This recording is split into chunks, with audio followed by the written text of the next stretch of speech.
บัดนี้เป็นครั้งที่108ตรงกับวันที่25กุมภาพันธ์2569ข้าพเจ้านายธนากรลักน้ำเที่ยง230ขอเปล่งวาจาสาธยายพุทธมนต์ถวายเป็นพุทธบูชาธรรมบูชาสังฆบูชาและเป็นอาจริยบูชาแด่องค์พระคัมภีเถระเจ้าองค์หลวงปู่สำเร็จดุลหลวงปู่บุญเดชหลวงปู่ศิลาตลอดทั้งครูบาอาจารย์ผู้เป็นเจ้าของวิชาจินดามณีขอเทพเทวดาเจ้าทั้งหลายโปรดจงมาอนุโมทนาในการสวดสาธยายของข้าพเจ้านี้ขออนุภาพคุณพระรัตนตรัยครูบาอาจารย์และเทพเทวดาทั้งหลายโปรดจงดลบันดาลให้จิตของข้าพเจ้าเป็นสมาธิอันควรแก่การสวดสาธยายมนต์ต่อไป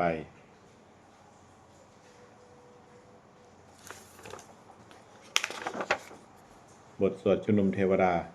สมันตาจักรวาเลสุอัตราคัญชันตุเทวตาสัทธมังมุนิราชันสะสุนันตุสักขโมคทังสักเกกาเมจรุเปคิริสีครัตเตจันตาลิเคบิมาเนทิเปรเทจักขาเมตลุวานาคาหานีเคหัมวัตถุมิเขเตภูมาจายันตุเทวาชรถาลวิสเมยขาคันนพนาคาติทันตาสันติเกยังมุนิวัลจดังสาทโวเมสุนันตุธรรมสาวนากาโลอายัมมัทันตาธรรมสาวนากาโลอายัมมัทันตาธรรมสาวนากาโลอายัมมัทันตาบทสวดนมัการสิทธิคาถานะโมตัสสะภะคะวะโตอะระหะโตสัมมาสัมพุทธัสสะนะโมตัสสะภะคะวะโตอะระหะโตสัมมาสัมพุทธัสสะนะโมตัสสะภะคะวะโตอะระหะโตสัมมาสัมพุทธัสสะบทสวดสัจจกิริยาคาถานัตถิเมสรณังอัญญังพุทโธเมสรณังวลังเอเตนะสัจวัชเชนะโสติเมหนตุสัพพทานัตถิเมสรณังอัญญังธัมโมเมสรณังวลังเอเตนะสัจวัชเชนะโสติเมหนตุสัพพทานัตถิเมสรณังอัญญังสังโฆเมสรณังวลังเอเตนะสัจวัชเชนะโสติเมหนตุสัพพทาบทสวดมหาการุณิโกนาโถติอาธิกาคาถามหาการุณิโกนาโถอัตายาสัพพปาเนนางภูเลตวาปารมีสัพพาปัตโตสัมโพธิมุตตมังเอเตนะสัจวัชเชนะมาหนตุสัพพุปัทวามหาการุณิโกนาโถหิตายาสัพพปาเนนางภูเลตวาปารมีสัพพาปัตโตสัมโพธิมุตตมังเอเตนะสัจวัชเชนะมาหนตุสัพพุปัทวามหาการุณิโกนาโถสุขายาสัพพปาเนนางภูเลตวาปารมีสัพพาปัตโตสัมโพธิมุตตมังเอเตนะสัจวัชเชนะมาหนตุสัพพุปัทวาบทสวดมหาสมัยสูตรเอวเมสุตังเอกังสมยังภควาสักเกสุวิหารติกับปริวัตถุสมิงมหาวเนมหาตาภิกขุสังเคนะสัตถิงปัญจมเตหิภิกขุสเตหิสเพเหวะอรหันเตหิท่าสหิเจโลกธาตุหิเทวตาเยปุเยนะสันนิปฏิปทาโหนติภควันตังทัศนายาภิกขุสังคัญจะอัตโคจตุนังสุทาวาสกายิกานังเทวานังเอตตะโหสิอายังโคภควาสักเกสุวิหารติกับปริวัตถุสมิงมหาวเนมหาตาภิกขุสังเคนะสัตถิงปัญจมเตหิภิกขุสเตหิสเพเหวะอรหันเตหิถ้าจะหิเจโรกธาตุหิเทวตาเยโพเยนะสันนิปฏิปทาโหนติภควันตังทัศนายาภิกขุสังคัญจะยันนูนะมยัมปิเยนะภควาเตนุปสังกะเมยามาอุปสังกมิตวาภควโตสันติเกปัญเจกคาถาภาเสยามาติอัตโคตาเทวตาเสยยาธาปินามะพลวาปุริโสสมัชชิตังวาพาหังปัสสาเลยยาปัสสาลิตังวาพาหังสัมมิเชยาเอวาเมวสุทาวาเสสุเทเวสุอันตรหิตาภควโตปุระโตปาตุระหังสุอัตโคตาเทวตาภคมันตังอภิวาเทตวาเอกะมันตังอทังสุเอกะมันตังทิตาโคเอกาเทวตาภควโตสันติเกอีมังคาทังอภาสิมหาสมัยโยปวัณสมิงเทวกายาสมาคตาอาคาตมหาอิมังธรรมะสมยังทักขิตาเยวะอปราชิตสังคันติอัตโคอปราเทวตาภควโตสันติเกอีมังคาทังอภาสิตัตละพิกโบสมาทังสุจิตังอัตโนชุมกังสุสาลทีวาเนตานิฆาเหตวาอินเทลิยานิละคันติปันติตาติอัตโคปราเทวตาภควโตสันติเกอิมังคาทังอภาสิเจตวาคีลังเจตวาปาลีขังอินทาคีลังโอหันมะเมจามะเมชาเตจรันติสุทาวิมลาจักขุปตาสุทันตาสุสูนาคาติอัตโคปราเทวตาภควโตสันติเกอิมังคาทังอภาสิเอเกจิพุทธังสรณังคตาเสนาเตคมิสันติอาปายาภูมิงปหายะมานุสังเทสังเทวกายังปริภูเลสันติติอัตโคภควาภิกขุอามันเตสิเยปุเยนะภิกขเวทัสสะสุโลกตาตุสุเทวตาสันนิปฏิปทาโหนติตถาคตังทัศนายาภิกขุสังคัญจะเยปิเตภิกขเวอเหสุงอติดมัทานังอรหันโตสัมมาสัมพุทธาเจสัมปีภควันตานังเอตปรมาเยวะเทวตาสันนิปฏิปทาเหสุงเสยยาธาปิมายหังเอตละหิเยปิเตภิกขเวภวิสันติอนาคตมัทานังอรหันโตสัมมาสัมพุทธาเตสัมปีภควันตานังเอตปรมาเยวะเทวตาสันนิปฏิปทาภวิสันติ เสยยะทาปิมายหังเอตละหิอาจจะกิจสามิภิกขเวเทวกายานังนามานิกิตยิสามิภิกขเวเทวกายานังนามานิเทศิสามิภิกขเวเทวกายานังนามานิตังสุนาถาสาธุกังมนัสสิกโรธะภาเสสามิติเอวะพันเตติโคเตภิกขุปะขปโตปัญจโสสุมขวาเอตทะโวจา สิโลกามนุกัสสามิยถาภูมาตถาสิตาเยสิตาขีริคัพพลังปหิตตาสัมมาหิตาปุถุสีหาวาสัลลีนาโลมหังสาพิสัมพุโนโอทาตัมมนัสสาสุทาวิปัสสนามาเวลาปิญโยปัญจสเตยตวาวเนกับปริวัฏเวตโรอมัตยิสธาสาวเกสาสเนละเตเทวกายาอภิกันตาเตวิชานาถาภิกขโวเตจะอัตตปมะกาลุงสุตวาพุทธศาสนังเตสัมปาตาลหูยานังอมานุสานัทสนังอเปเกสตัมมะทาขุงสหสังอาทาสัตตลิงสตังเอเกสหาสานังอมนุสานมัทสุงอาเปเกนันตมัทขุงที่สาสปาผู้กาหุงตัญญาสพังอภิญญายะวะกิตวานัจจคุมาตาโตอมันตัญญิสธาสาวเกสาสเนระเตเอวกายาอภิกันตาเตวิชานาถาภิกขโวเยโวหังกิตยิสามิคิราหิอนุภุปโสสัตตาสหสาวยขากุมากับปริวัทวาอิทิมันโตทิติมันโตบรรณบันโตยสัสสิโนโมทานามาอภิกาโมภิกุนังสัมติงวนังจาสหัสาเหมาวัตตายขานานันตวัตติโนอิทิมันโตจุติมันโตวันนาวันโตยสัสสิโนโมทานามาอภิกาโมภิกุนังสัมติงวนังสาตาคีลาติสหัสายขานานันตวัตติโนอิทิมันโตจุติมันโตวันนาวันโตยสัสสิโนโมทานามาอภิกาโมภิกุนังสัมติงวนังอิเจเตโสรัสสหัสายขานานันตวัตติโนอิทิมันโตจุติมันโตวันนาวันโตยสัสสิโนโมทานามาอภิกาโมภิกุนังสัมติงวนังเวสามินตาปัญจชตายขานานันตวัตติโนอิทิมันโตจุติมันโตวันนาวันโตยสัสสิโนโมทานามาอภิกาโมภิกุนังสัมปติงวนังกุมพิโรราชาคาหิโกเวปุลสานิเวสนังปิญโยนังสัตตหาสังยักขานังปุริภาสติกุมพิโรราชาคาหิโกโสปาคาสัมปติงวนังปุริมัญจาทิสังราชาทัตตะโทปัสสาสติคันธพานังอธิปติมหาราชายสัสสิโสปุตตาปิตัสสะพะหาโวอินทนามามหาพลาอิติมันโตชุติมันโตวันนาวันโตยสัสสิโนโมทานามาอภิกาโมภิกุนังสัมปติงวนังทักขีนัญจาทิสังราชาวิรุฬโหตปัสสาสติอุปทานังอธิปติมหาราชายสัสสิโสปุตตาปิตัสสะพะหาโวอินทนามามหาพลาอิทธิมันโตจิตติมันโตวันนาวันโตยสัสสิโนโมทานามาอภิกาโมภิกุนังสัมปติงวนังปัจฉิมาจาทิสังราชาวิโรปโคปัสสาสตินาคานังอธิปติมหาราชายสัสสิโสปุตตาปิตัสสะพะหาโวอินทนามามหาพลาอิทธิมันโตจิตติมันโตวันนาวันโตยสัสสิโนโมทานามาอภิกาโมภิกุนังสัมปติงวนังอุตตรัญจาทิสังราชากุเปโรตปัสสาสติยัคขานังอธิปติมหาราชายสัสสิโสปุตตาปิตัสสะพะหาโวอินทนามามหาพลาอิติมันโตชุติมันโตวันนาวันโตยสัสสิโนโมทานามาอภิกาโมภิกุนังสัมปติงวนังปุริมาทิสังทัตตะละโถทักขีเนนะวิรุหะโกปัจฉิเมนะวิรุปโคกุเวโรอุตรังทิสังจตารโลเตมหาราชาสมันตาจตุโรทิสาทันทันละมานาอาทังสุวะเนกับปริวัฏเวเตสังมายาวิโนทาสาอาคูวันจานิกาสทามายากุเวนทุกเวเดนทุกมีภูจันปิโตสหจันทโนกามะเสโทจากกินนุมันทุนิมันทุจากปานาโทโอปมัญโยจาเทวสุโธจมาเตลิจิตตเสโนจะคันทโพนาโดราชาชโนสัพโพอาคูปัญจสิโขเจวะติมพาลูสุริยวัสสาเอเตจันเยจาราชาโนคันธภาสาราจุพิโมทานามาอภิกาโมภิกุนังสัมปติงวนังอัฏฐาคูนาสภานาคาเวสาราสหสัญจกากัมภาสัตตลาอาคูปยคาสหญาติพิยามุนาทัตตะละธาจะอาคูนาคายสัสสิโนเอราวันโนมหานาโคโสปะคะสัมปติงวนังเยนาคะราเจสหสาหรันติที่พาทิชาปะคีวิสุทธิจักขูเวหายสาเดวนามัชฌปัตตากิตราสุปนาอิจิเตสานามังอาพยันตทานาคาราชานามาสีสุปันนโตเขมมกาสิพุทโธสนะหาหิวาจาหิอุปาวะหายันตานาคาสุปนาสารนามังกังสุพุทธังชีทาวชิรหัสเสนะสามุทังอสุราสิตาภาตโลวัสวัสเสเตอิทิมันโตยสัสสิโนกาลกัญชามหาวิสมาอสุราธานาเวทสาเวปาจิติสุจิติจะปหาลาโทรมุจีสหสัตตัญจะภาลิปุตตานังสเพเวโรนามิกาสนัยหิตวาภลิงเสนางลาหุพระโมปาขมงสมโยธานิพันเตภิกขุนังสัมปติงวนัง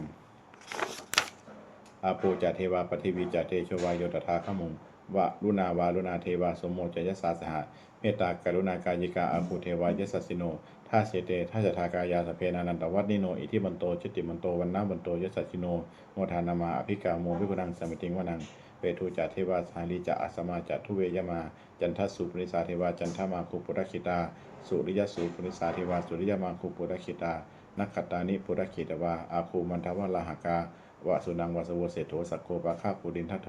ท ท่าเสเตทัจทากายาสเพนานันตวัตติโนอิทิมันโตชุติมันโตวันนาวันโตยสัสสิโนโมทานามาอภิกาโมมิกุรังสัมปติงวานังอาทากูสาภูเทวาจารมคิสาลิวะอาริทกาจาโลชาจาอุมาบุพานิพาสิโน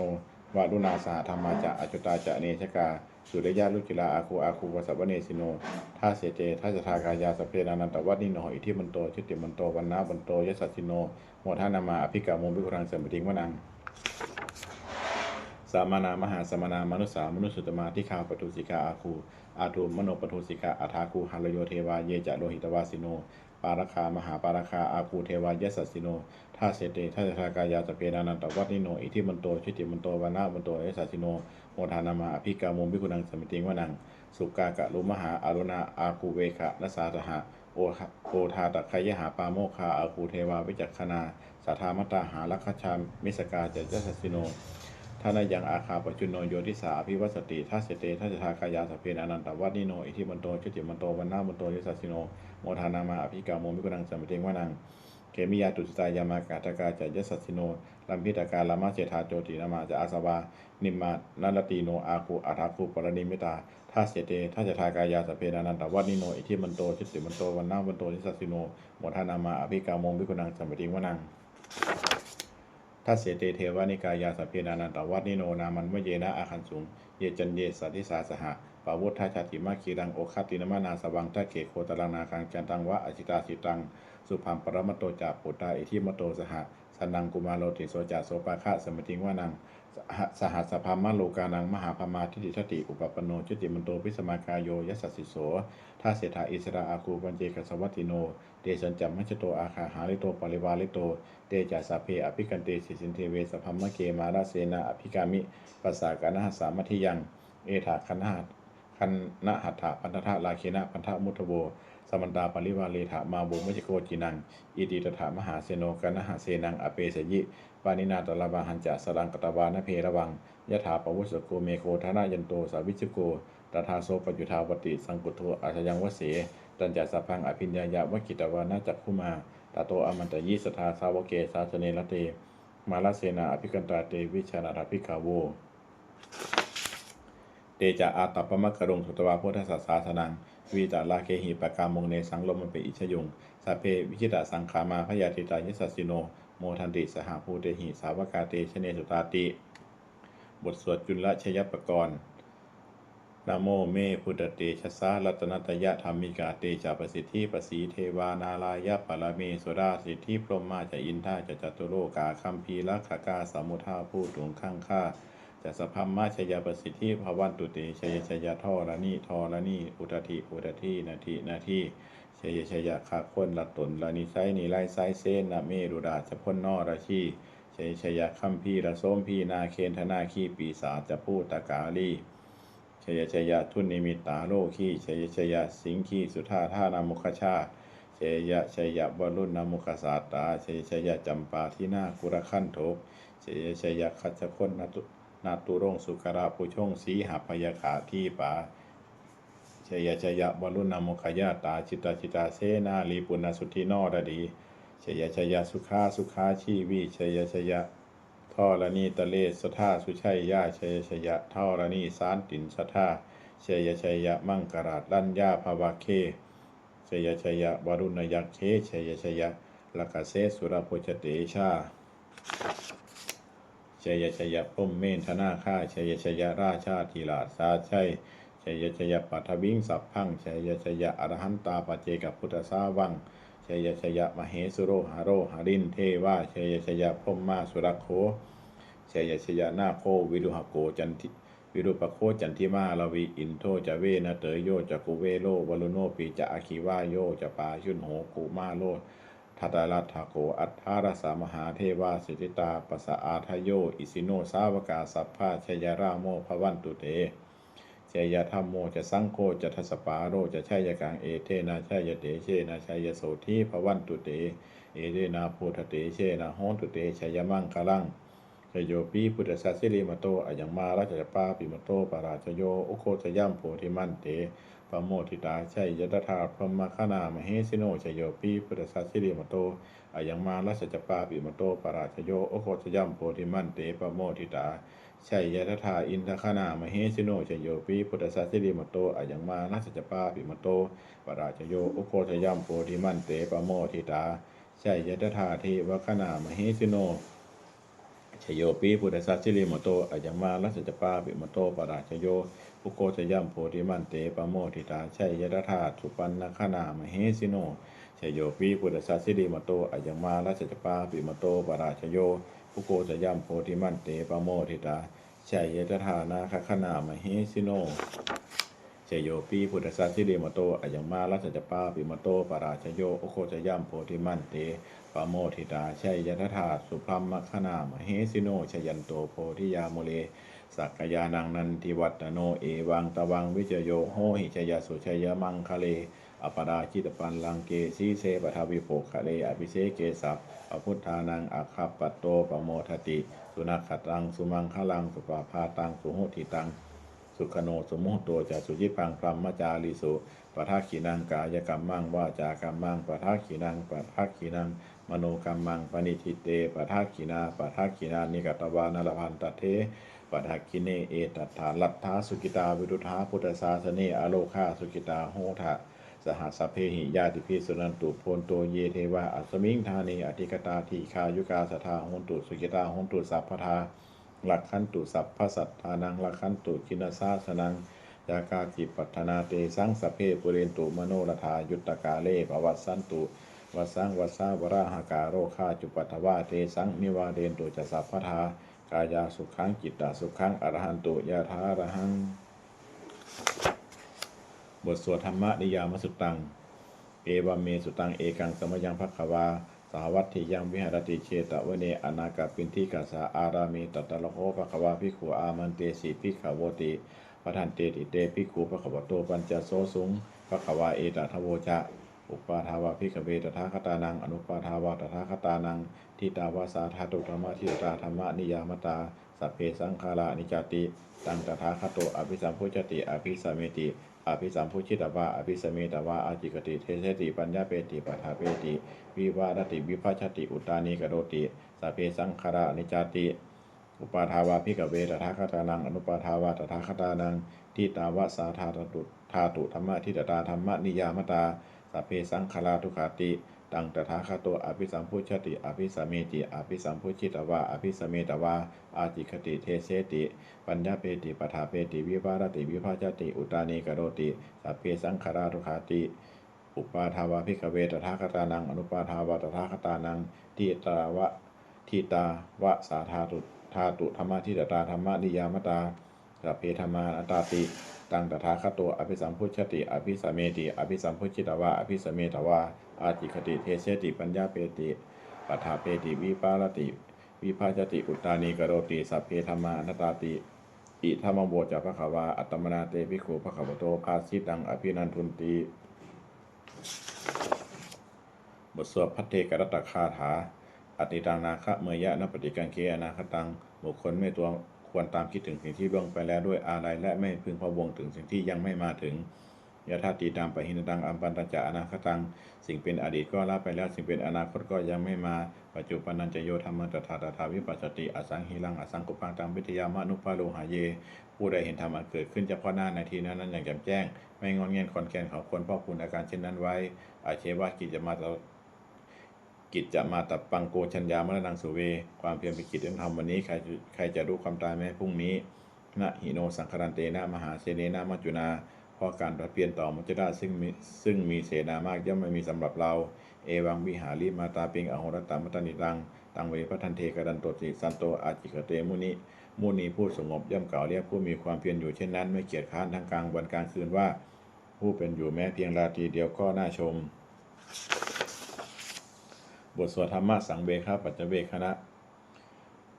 สัพเพสังขารานิจจาสังขารคือร่างกายจิตใจและรูปธรรมนามธรรมทั้งหมดทั้งสิ้นมันไม่เที่ยง เกิดขึ้นแล้วดับไปมีแล้วหายไปสัพเพสังขาราทุกขาสังขารคือร่างกายจิตใจและรูปธรรมนามธรรมทั้งหมดทั้งสิ้นมันเป็นทุกข์ทนยากเพราะเกิดขึ้นแล้วแก่เจ็บตายไป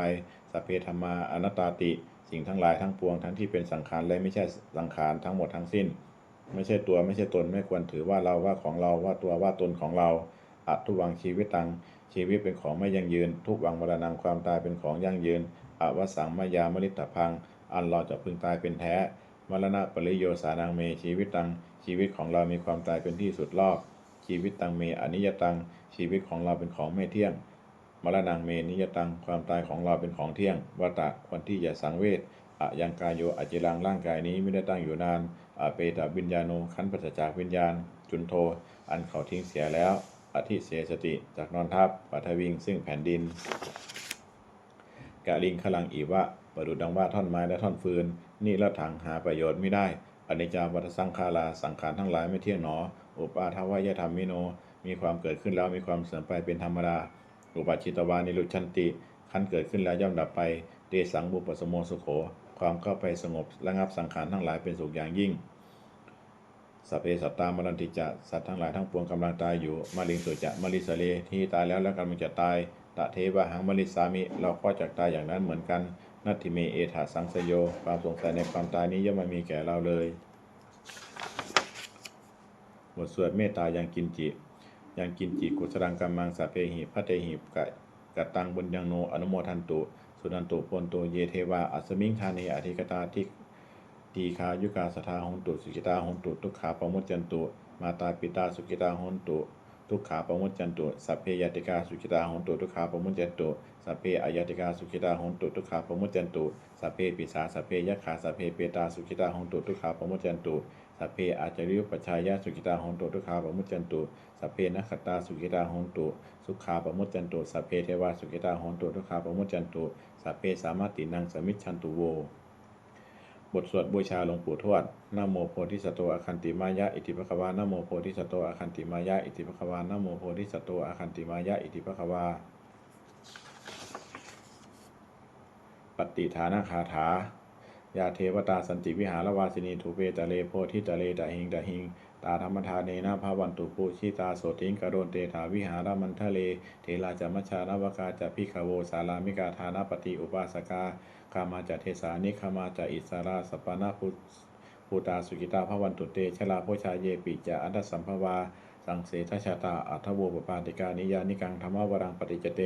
สัพเพปิทุกขาสากรณตุสังขยังธาตุจิรังสตังธรรมโมธรรมัทธลาจะปุคลาสังโฆโหตุสัมมาโควะอัทายาจาหิตายาจา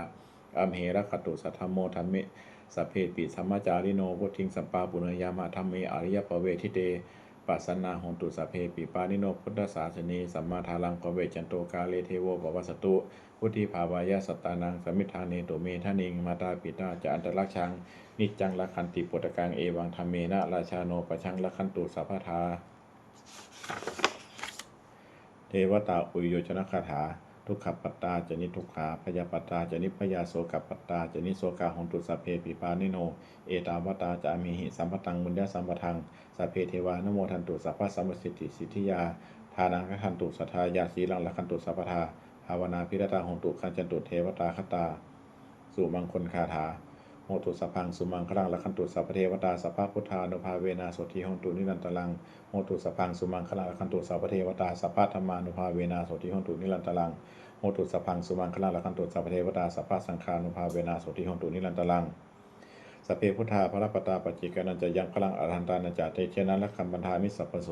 สัพเพพุทธาภรปตาปัจจิกานันจะยังพลังอรหันตานันจะเตเชนะละคัมปันธามิสัพพโสสัพเพพุทธาภรปตาปัจจิกานันจะยังพลังอรหันตานันจะเตเชนะละคัมปันธามิสัพพโสสัพเพพุทธาภรปตาปัจจิกานันจะยังพลังอรหันตานันจะเตเชนะละคัมปันธามิสัพพโสสัพเพพุทธาภรปตาปัจจิกานันจะยังพลังอรหันตานันจะเตเชนะละคัมปันธามิสัพพโสสัพเพพุทธาภรปตาปัจจิกานันจะยังพลังอรหันตานันจะเทเชนะละคัมภามิสัพพโสสัพเพพุทธาภรปตาปเจกนันจะยังพลังอรหันตานันจะเทเชนะละคัมภามิสัพพโสสัพเพพุทธาภรปตาปเจกนันจะยังพลังอรหันตานันจะเทเชนะละคัมภามิสัพพโสสัพเพพุทธาภรปตาปเจกนันจะยังพลังอรหันตานันจะเทเชนะละคัมภามิสัพพโสด้วยอำนาจแห่งบุญกุศลที่ข้าพเจ้าได้สวดสาธยายพระพุทธมนต์นี้ข้าพเจ้าขอน้อมเกล้าอุทิศถวายเป็นพระราชกุศลแด่สมเด็จพระนางเจ้าสิริกิติ์พระบรมราชินีนาถพระบรมราชชนนีพันปีหลวงผู้เสด็จสู่สวรรคาลัยขออานิสงส์แห่งบุญกุศลนี้จงเป็นสัพพสิริมงคลแก่ข้าพเจ้าให้แคล้วคลาดปลอดภัยจากทุกโศกโรคภัยอันตรายทั้งปวงให้มีแหล่งรายได้อันสุจริตมั่นคงเป็นสัมมาอาชีพอันชอบธรรมคำว่าไม่มีอดอยากยากจนขอจะได้มีแก่ข้าพเจ้า ขอให้ข้าพเจ้ามีสัมมาทิฏฐิตั้งมั่นในพระธรรมคำสอนแห่งองค์สมเด็จพระสัมมาสัมพุทธเจ้าดำรงอยู่ในความดีงามตลอดกาลนาน อีกทั้งขอเทพเทวดาทั้งหลายผู้ได้อนุโมทนาสาธุการในบุญกุศลนี้โปรดประสิทธิ์ประสาทพรน้อมส่งอนุภาพแห่งมงคลไปสู่วัตถุมงคลพระบิดายอดเศรษฐีทั้งฝ่ายไทยและฝ่ายลาวรวมถึงวัตถุมงคลทั้งปวงที่สามสิ่งอมฤตได้จัดสร้างขึ้นให้เปี่ยมด้วยพุทธานุภาพเทวานุภาพและฤทธานุภาพอันศักดิ์สิทธิ์อำนวยผลให้เป็นสิริมงคลแก่ผู้ครอบครองและบูชาทุกประการเทอญ